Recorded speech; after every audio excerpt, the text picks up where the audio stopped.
نروح لك للمطار، نوقف الوفود، نجيك في لوطوروت، ندير لك امورات. كمل حلل. كمل حلل يا عليلو.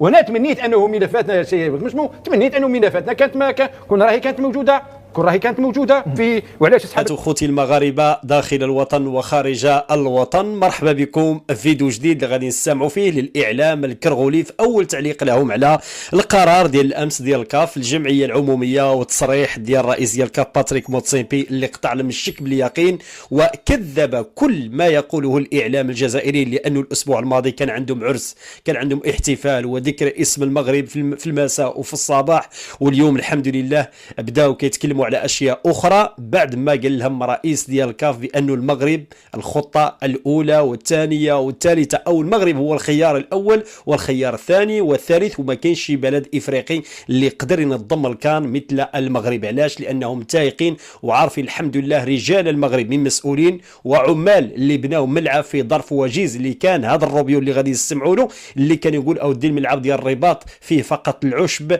في اللي عمر فيه البقر البطون ديالهم. اليوم الحمد لله تحفه عالميه وملعب عالمي بايادي ومهندسين وخبراء مغاربه في جميع التخصصات، والحمد لله اليوم شركات مغربيه بدات القاره الافريقيه كتستعن بهذه الشركات، والبدايه كانت ملاوي كيستعن بهذه الشركات المغربيه باش انهم يبنيو الملاعب في افريقيا، وهذا ربح كبير لنا نحن كمغاربه.